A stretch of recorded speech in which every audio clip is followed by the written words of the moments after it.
faahfaahino dheeraad ah ayaa ka soo baxaya weerar ku bilowday qarax oo ka dhacay Hotel Elite ee magaalada Muqdisho. Haddaba wariyaheena Sharmaaka Xuseen oo goobaansa ugu fogeen ku sugan goobta uu qaraxaasi ka dhacay ayaa inooga waramaya. Haye Sharmaaka, sidee wuxuu dhaceen?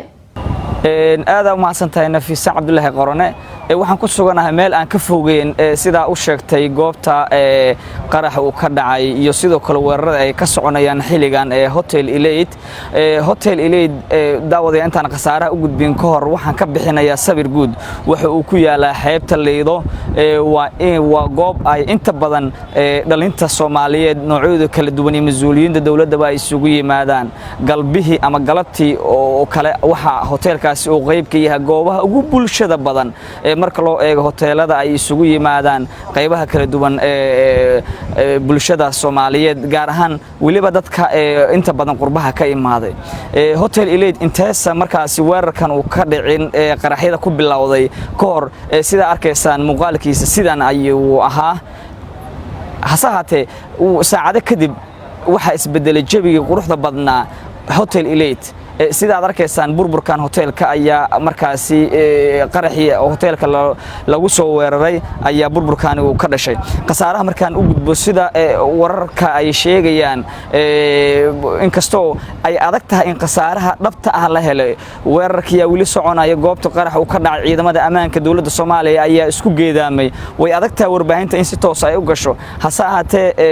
Cabdirasaaq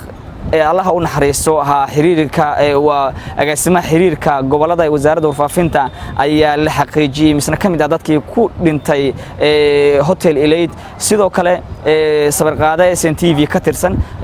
ayaa qayb ka dadka ku dhaawacmay iyo fanaanad ka tirsan gobolada Heegan Maxamed Ibraahim Macallim oo xogayaha ururka Fossage ayaa qayb ka dadka dhaawaca ka soo gaaray weerarkii markaasi galabta ka bilowday Hotel Elite ilaa xiligan soconaya oo qaraxyo waliba ku bilowday hase ahaatee hay'adaha ammaanku wali si rasmi ah ugu mahadlin marka laga reebo warar madax banaan waxa ay sheegayaan in qasaaraha uu badan yahay laakiin si cad looma sheegi karo hay'adaha ammaanka guud ahaan iyo maamulka gobolka ayaa goobta xiligan soo gaaray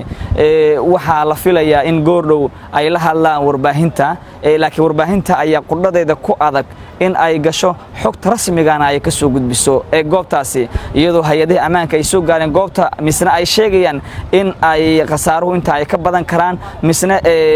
goobta laftirkeeda loo baahan amnigeeda la sugo sida darteeda ay wariyaashu ay ku adkaan karto in markaasi gudaha ay u galaan wariyaasha ayaa banaanka ka taagan xogta dhabta ah xogta ama qasaaraha rasmiga ahna hay'aduhu waxay ballan qaadeen inay soo bandhigi doonaan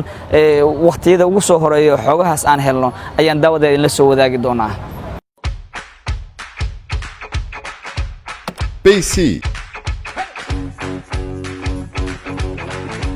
shirkadda Telesom waxay macaamiisheeda dalka dibaddiisa joogta ugu bushaaraynaysaa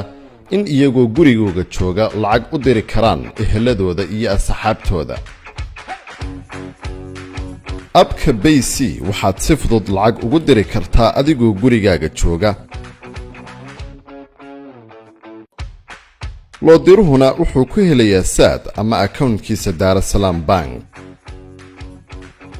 haddaba si aad u isticmaasho abka BC